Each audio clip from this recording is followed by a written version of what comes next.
Welcome back, everyday business leaders. I'm Melanie Ake, your host for today's show, coming to you from JPtheGeek studio right here in Greenwood. We're thrilled to have you with us today. We are celebrating and connecting remarkable business leaders in our very own community. They're actually redefining the way we think and grow about many things. Today, we're going to be talking to Justin Kinney, the Director of Security and Compliance here at JPtheGeek studio. Now remember, before we get started, subscribe to our channel and turn on those notifications so you never miss an episode.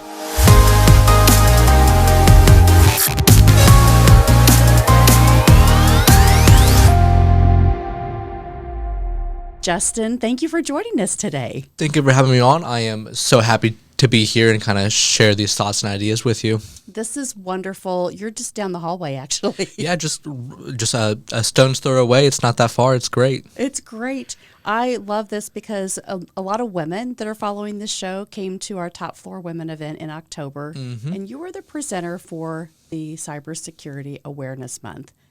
That's a pretty big thing, right? It's a pretty big thing. It's I would say in my world the biggest holiday, and it's been going on for around 2 decades now. So since the early 2000s, when cyber threats and attacks really started to really take off, the Cybersecurity and Infrastructure Security Agency, and with the help of the executive branch, came out with the Cybersecurity Awareness Month to really help spread that awareness to people who might not normally think about it. Mm-hmm. Well, I think here it is 2023, and I remember Windows 95, and it was called Windows 95 because that's really when the computer started to come out. That has not been that long ago. No, it has not. And, things, as you know, obviously change very, very rapidly. And that's what we're seeing, not only in the tech industry, but in all industries. Technology is really flourishing and really helping add productivity and add revenue streams into more businesses. But what most people don't understand is anytime that you have something or multiple things connected to the internet, it's a way in. It's a way in. And so many people now are talking about these cyber attacks, whether you're an independent business owner or whether you have 10,000 employees at your company. It just, once they get in, that's the hack, right? That's the hack. That's part of it. So it kind of goes in 2 parts. So there's the hack, there's the compromise, and then there's the breach. And most people will say that the breach comes before the compromise, but it's actually the other way around. So the compromise is once they get into the system. So they could compromise your email account, and they can just sit and watch. But once they see something that they're not supposed to, or once they access something that they're not supposed to, that's the breach. Both are really bad, but that's when things really start to go downhill really quickly. Those are those emails that you go, that doesn't look right, but you accidentally click that on. You accidentally click the link, open up the attachment. And nowadays, depending on what type of agency you're in, for government and journalists and stuff like that, we're seeing a lot of malware that you don't need to click on anything. You just open up the email and it's done. You're already compromised. So what happens, it's kind of like a spider, right? We talked about spooky tales from the dark web, but that's what it feels like because you go, oh, well, it's okay if I'm in a company. And I know a lot of companies have compliance training now because if one person does it in a company, and even if they're on a network, it immediately spreads to everybody else. Yeah, so it kind of, once that person clicks, once that software or malicious software, malware, actually executes on the device, that's when things really start to go down the hill really quickly. If you're on, a company network, if you're, even at Starbucks or, somewhere where it has a public Wi-Fi, if the type of virus that was installed in your computer propagates or spreads across the network, it will infect every computer that's on that same network. And that's why, when talking to business owners and executives, one of the best things I tell them is to segregate your network.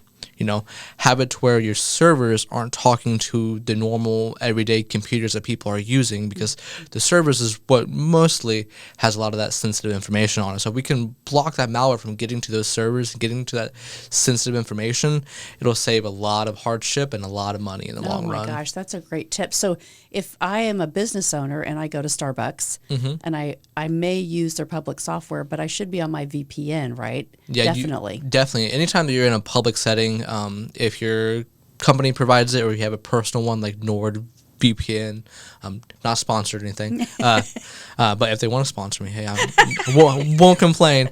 But, using some sort of public VPN to where, it masks who you are, what information that you're sending, to where, if somebody is, on that Starbucks Wi-Fi just watching the traffic going through, they're not going to know who you are, what that information is that you're sharing, even if it is sensitive. It's so hard nowadays because even McDonald's, right? If people are going in as business owners real quick, grabbing lunch and saying, I'll just sign on Wi-Fi and grab my email. And so that's an opportunity for that to come in. I want to go over, I love these little brochures that you guys have here in the building, but they go over some of the things that people may not be aware of, some of the terminology. So can we play a little a game right here and talk about some of these? Because, when I grew up, I lived on my grandparents' lake during the summer, and I loved to fish. So I'd go down all day with maybe a loaf of bread and just catch catfish, and it was really fun. But this is different fishing, right? It is completely different. Now, I love fishing too, not that fishing. I do want to point out, I love fishing for actual fish like catfish, stuff like that. But yeah, that fishing is completely different. So it goes into very different forms, and we're starting to see more and more here recently. I think it was between 2022 and 2023, there was an increase of 42% in phishing attacks. And what most people don't understand when it comes to phishing is 90% of all attacks start with an email. Starts with that fish. The MGM Casino attack that happened early October, or late September, early October, that was caused by phishing or voice phishing or phishing over the phone. And what had happened was, somebody, going to talk about social media, along with this. People like to put a lot of information on social media. It's natural. Really? I wish it wasn't that way, but people do. But business pages, right? So let's talk about Facebook business pages, because that's the way a lot of people communicate or try to get their business, or on LinkedIn. And so, right, social media is a huge, or Instagram now has the Instacarts and things that you want to use, but that's not always necessarily the safest route, right? That is correct. You are totally on target with who our audience is. So talk to us about how do we protect ourselves? Yeah. So the main thing you really need to think about when putting stuff on social media is, how can this be used against me? Because when spear phishing attacks, when they take targeted information and use it against you, that's where they get it from. They get it from the Facebook, the Instagram, the LinkedIn, the MGM Casino attack. The attackers, they scraped LinkedIn. So they went to the MGM Casino LinkedIn page and got all of their employees, or all the employees as people list on LinkedIn, right? Because it tells you, like, you're an employee of this company. Yep, I can go to, if you guys have a LinkedIn page, if I go to Everyday Leaders, go to people, it'll show me everybody who is associated with that company. And that's what the attackers did. They got that list, and they were going off of people who might have the highest privileges out of any normal employee. And they called the help desk, and I was like, hey, I'm this employee. I lost my password. Can you help me reset it? And they were so nice. They reset the password and the MFA for them without any sort of verification. So, and that's what led to that $15 million breach, was just one phone call and a LinkedIn search. Wow. Pretty easy to do, right? I mean, because we're all susceptible, we're all vulnerable to it, and every right, because we're just trying to do the right thing sometimes. Yep. But talk to me, I know when you were presenting for our Top Floor Women group, you were giving some really big numbers about how people can, what happens next. So to a company that has one small breach, there's a big fine. There could be, so depending on the type of company and what industry they're in, there could be multiple different fines. So, when it comes to the healthcare industry, when it comes to any sort of financial company, each one of those have a regulatory body that provides rules that they must follow. With the medical industry, it's HIPAA, which you probably are very fluent in, and then with the financials, it's the FTC safeguard rules. It's the PCI DSS, which is they manage the payment card information that gets transmitted. So if you're an organization that has to abide by these rules and you don't do anything to put those controls in place, and there is a breach caused by that, during the investigation, once you call out to your insurance provider, your cyber insurance provider, and they bring in forensic experts and they see exactly how the attackers got in, and it comes out that you guys weren't doing your due diligence protecting your client information, that's when those fines are levied. And for the FTC safeguard rules for CPA firms and real estate agencies, not implementing one control, that's a $100,000 fine. Wow, $100,000. One fine, and there's 9 general rules in the FTC safeguard rules. So in total, your organization could face up to $900,000 on top of what you're having to pay for the breach and what you're having to pay for the incident response labor, because we're not free and we're not cheap, right? And on top of that, there's the notification. So if anybody's personal information was leaked in any sort of way or viewed by an unauthorized party, that organization has to alert them within a certain amount of time, and with speed costs. Well, we've all had that, right? We all get those notifications, a mail, something we get in the mail. We open it up and say, this company was breached, and so whatever the steps are next. Here's the real issue is you don't know it until it's almost too late. It's happened, and then you say, great, it may have been a news story, it may have been in the newspaper, however, I'm vulnerable, right? So what can I do if I'm working at a company or just for myself as a small business owner? Yeah. What's the best thing to protect my information? So there's a couple things to really protect your information. Now, one thing that we do at JPtheGeek and for all of our clients is we build we implement a program called Defense in Depth. So that's a layered security approach. Think of it like an onion. So you have the core, and then we just build on layer after layer after layer. And we do this for businesses, but you can do this as a one-man show if you're just a sole proprietor, or even just as a consumer, as a person. And the first thing would be to use a strong password. Now, people, when I say this, they lose their mind. They're like, what do you mean a strong password? Well, it tells us on our computers that's too weak or that's too strong. Right? And a lot of the software and tools, they use old configurations. So most platforms right now say the minimum password that you should have is an 8-character password. Well, what most people don't understand is that 8-character password can be cracked in less than a day now. Even if you use uppercase, lowercase, special characters, if it's 8 characters, it'll in a day or two with the current computer power, it'll be done for it, gone. And with that password, you lose everything. In the top floor, women, when I'm speaking to them, one line that I said, which I love using, is you wouldn't use one key for your house, your car. Wouldn't that be nice, though? It would be so convenient. But what happens when you lose it, or somebody steals it, or makes a copy of it? You lose everything. You could even lose access to everything. They could go in, open the door, change the lock on you, and now the key that you have doesn't work. So using a strong password, and for some guidelines going off the Center for Internet Security, or CIS, they recommend a 14-character password. Now, I know that can be pretty daunting when thinking about it, but using things like colors, nouns, animals even. So like one thing that I tell some people is, pick a noun, a color, an action, and like one of your favorite things, add a couple numbers and so special characters like a pound and a money sign, and you got yourself a pretty strong password that will meet that 14 character complexity. Or one thing I tell people, use a sentence. They're super easy to remember. I love using strong passwords. 23, pound money. Don't use that. Don't actually use that. No, please no.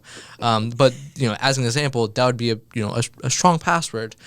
You're taking me back to typing class. The quick brown fox jumped over the moon. Yeah, stuff like that. And what most people don't understand is in the cybersecurity industry, we have lists and lists and lists of passwords that people have used, because one thing that most people don't understand is when your information gets breached or leaked at one of these large companies, like the LinkedIn breached or the Twitter, it gets leaked on the dark web to be sold. And so security researchers and security enthusiasts and even security operators like myself will go in and build lists based off these leaked passwords, because one thing that most people realize but don't say publicly is a lot of people reuse the same password. According to the American Lung Association, breathing problems are most common from indoor environments, including new or older structures. Who do you know experiencing migraines, sinusitis, asthma, allergies, COPD, pneumonia, bronchitis, fatigue, even snoring? Yes, snoring, or allergic to their pet's dander.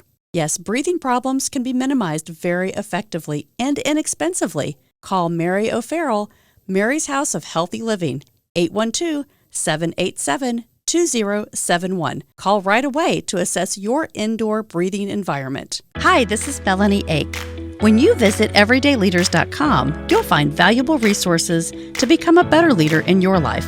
Women's leadership programs, including Top Floor Women, our monthly networking events, corporate workshops, and strategic business coaching services. Discover classes and products to develop yourself, including our morning leadership devotionals. Don't forget, order one of my inspirational books, sign up for classes, or pick up some gear in the Leader Store. Listen to the Everyday Business Leaders podcast, apply to be a guest in our studio, or even sponsor your own commercial advertisement. Contact us today at everydayleaders.com. So I have to ask you real quick, because there's a lot of computers now. People are in the season for buying presents. We're getting into the holiday season. So they get a new computer, and it says the key, I forget what it is now, the keychain that keeps all of your passwords intact on Google or on Google Chrome. What's your opinion about how we should manage these? Yes. So that is a very good question. Because, with a strong password, you need a strong defense for that password. And that strong defense is securing it in a safe location, not on a sticky note under your keyboard or in your drawer or under your desk. Because, most people don't understand is like when on engagement. So like if I'm going through and I'm doing an audit at a client, we look at all those locations. We look under keyboards. We look on or an Excel on sticky spreadsheet notes. on your computer. That's password protected by a very insecure password, right? So when it comes to saving those passwords, the best thing you can do is use a password manager. Now, Google came out with a password manager, but the one that comes default on most browsers don't properly keep that information safe. So I do want to point out the keychain on iOS and Mac products. That is a really good password manager. But if you're not using that, and let's say you're on just Chrome, right? You're on Chrome, you're on Firefox, you're on Edge, and you're browsing, and you're signing to Facebook, right? Or you're signing to your bank account. And Google is like, oh, do you want us to save that password for you? And you're like, psh, that'd be so convenient. Thank you so much. I'm on there every day. Yes, it'd be convenient. Right? I don't have to type it in. I don't have to, memorize it now. Just out of sight, out of mind. It just fills it in for me. But what I don't understand in that moment is, yes, it's saved in Google encrypted, but it's also saved locally on your computer in a file, in your file browser, unencrypted in plain text. So, why I bring that up is, I know where that folder is. My security analyst know where that file is. The software that we do our audit knows exactly where that file is. So if I know where that file is, the attackers know exactly where that file is. So they are building what's called info stealers, or malware specifically designed to steal information off your computer. They point this malware directly to that file because, people always, for convenience, will save those passwords in there. When doing cybersecurity risk assessments for clients, we show them this.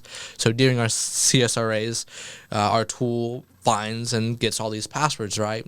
They're probably like, what? Yeah, like I'll be getting a presentation together, and I'll be going through like, okay, so what's a juicy password? So I'll get some Huntington passwords, or I'll get some Bank of America, or people will save their work Office 365 credentials in there. So I'll grab that because once I get that, it's game over for that account, right? So I'll bring that up and I'll show them, and like their draw hits the 4 every time because like they don't understand, because most people think that these browsers, these computers are inherently safe, when nowadays, yes, we are trying to build software and hardware and computers that are safe out of the box, but before, this is something that we didn't think about as a society, as a community, even as an organization. So moving forward, ensuring that sorry, complete brain fart there. Ensuring that you're not saving those passwords in those browsers, but in a password manager like LastPass, OnePass, Dashlane. These are all really good password managers that will encrypt that data no matter what. It doesn't get saved on your device locally in clear text. No matter what, no matter where you're at, it's encrypted. And then with password managers, please use them. But when you're creating your account, the one thing that encrypts all your data is your master password. If you have a weak password for your master password, it will most likely get breached. I hate to say it. They're going to find everything else if they get in that one password. Yeah. And so LastPass recently, late last year in October, had a breach where client vaults were stolen. LastPass sent out a notification like, hey, if you have a strong master password, you should be just fine.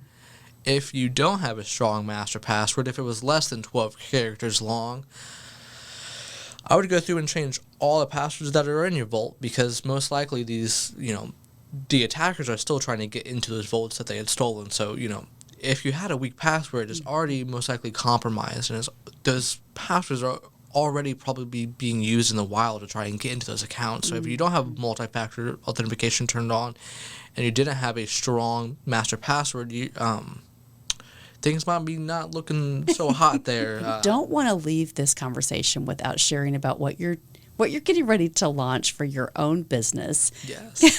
Because it's been really exciting watching you. It's been really exciting working on it. It gives you kind of an outlet too, right? Because you have a lot of responsibility here. But what's happening behind the scenes in Justin's life? Yes, so there's one thing I've been really working on the past couple of months, and that's I'm gonna call it a brand called Hacker Threads, HACKER, Threads, THREADZ. It has a Z there at the end, .com. And what Hacker Threads is really trying to incorporate and really trying to promote is cybersecurity awareness just outside of the work environment.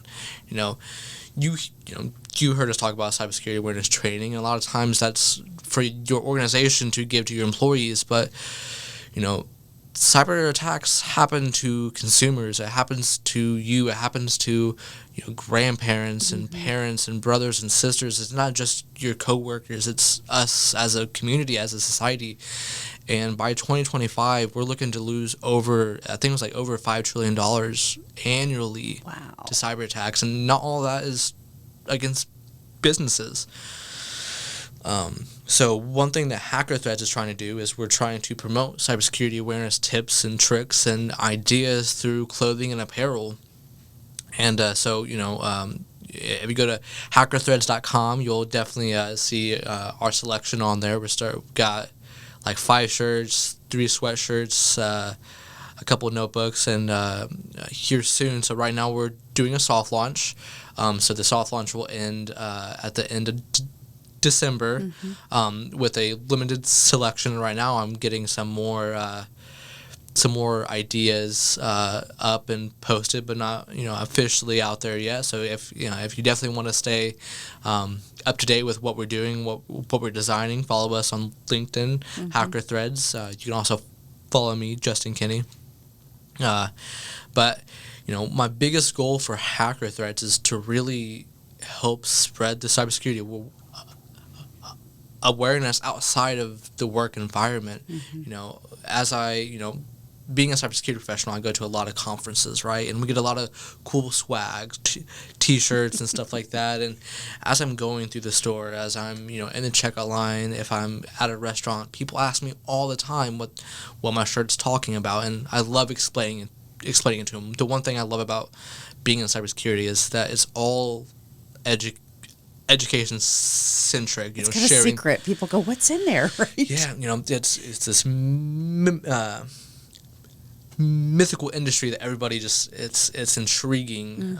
So people always ask, and I'm really hoping to if we get these shirts out there, if more people are sharing this idea that we can be safe as a society, and that we all have a job to do in cybersecurity, maybe that can change people's outlooks on cybersecurity. Because right now, like I said earlier, 13% of people use the same password across everything. 1 in 3 people, 1 in 3 employees never or rarely thinks about cybersecurity at work. And if they don't think about it at work, I can guarantee they're not thinking about it at home. Yeah, we need to change that conversation, right? Yeah. So, that's one thing I'm really, really hoping to do with Hacker Threads is really, open up that conversation, because it's a conversation that we need to have. It's a tough one, and we need to have those tough conversations because it's not a if, it's a when. When will you be compromised? And if we can put the controls in place, if we can raise awareness around cybersecurity, hopefully, by 2025, we won't be at $5 trillion lost. We'll be, hopefully lower than what we are at today. We as a society, it's not just the cybersecurity professionals that are here to keep us safe. We all access email. We all are on social media. We all have a duty to protect our data. The data that we store, the data that people entrust us with. We have a duty to protect that, and no one's left behind, right? No one's left behind. And the one thing I really want to stress is that again, cybersecurity is everybody's job. Even just as the industry itself, we're at a $1 million gap between the jobs that are open and the operators that we need to fill them. I think by 2024, it's like 3.4 million cyber jobs are going to be open without anybody to fill. Wow. So people need to start studying if that's something kids today, right? I know that they're probably encouraged a lot. Like if you want to be a coder, if you want to get into this industry, it's a really big opportunity. It definitely is. There are a lot more platforms and programs out there to kind of help raise that awareness. But one thing too is it's not just the kids, because kids, hopefully, I'm really hoping that schools here soon really start implementing more cybersecurity awareness training. And if not, I would love to help schools if they want to kind of help build a curriculum or some sort of training around that, because the kids are the future, but we also need to protect things now. So helping spread that awareness is one thing I really enjoy doing. You are awesome. Thank you. It's been so much fun getting to know you, and I am really excited about all the things that you're doing, especially the clothing design. The education, I think, is the big piece for our community, because There may be a lot of systems out there, and people can go to their own companies and say they can protect you. But I think what you've brought to us is it's after you leave work. It's always with you. It's the phone that you carry. It's the computer that you sign into. It's the public Wi-Fi's. Like, thinking about all these things, I hope everybody's going to get your journal back out. Go listen to this again and really understand what makes you vulnerable, right? Yep. So thank you so much for joining us today. No problem. Thank you for having me. I love sharing these tips, tricks, ideas, and just having this conversation. One thing I really want to ensure that our guests really hear is really use strong passwords, 14 characters at a minimum. That'll keep your account safe on the front side. On the back side, turn on your multi-factor authentication. Go to hackerthreads.com. Buy the turn on your MFA sweatshirt. Really spread that love too, because everybody needs to have it on. It's, like I said, it's the vegetable of cybersecurity. Everybody needs it, but nobody wants it. And keeping those passwords safe in a password manager, not Chrome, not Edge, not Firefox, not locally on your computer. If you're a business and you want to, if you really want to bring your organization's security posture under control, or if you don't know where you're at, come to us. We'll definitely do a cybersecurity risk assessment, really show you where those vulnerabilities are. But to all of our guests, just make sure your passwords are strong. You use MFA, and you store them in a very secure location, because if lost, that data, that information is lost. Mm-hmm. Awesome. All right, I'm scared now. I'm sorry. It's things that we need to be aware of. And this time of the year, I love having you on this program right now, because we're getting ready for the biggest holiday season of the year, and Black Friday's coming. So thank you very much for keeping us educated. No problem. Thank you. Thank you. So this has been a great show. I think, as we know, right, everything that we do matters, and everything that we make a decision on affects everybody else in our life. So thank you for joining us with the Everyday Business Leaders platform today. I hope you were inspired. I hope you thought about something differently. I hope you're going to change your business in one way, especially when it comes to cybersecurity. Remember, the journey of growth and innovation, it never ends. Things like what we're bringing to you today and other stories are insights from our local community. So stay tuned for more episodes filled with wisdom, innovation, and inspiration. This is Melanie Ake signing off from JPtheGeek Studio, where better IT service is just a call away. And Justin told me they say own it, secure it, and protect it. Until next time, don't forget to subscribe to our channel and turn those notifications on. Remember, Everyday Leaders helps you to develop strategies to become a better leader in your life every day. It's not what you do in a day, it's what you do every day that makes the most impact. Thanks for joining us.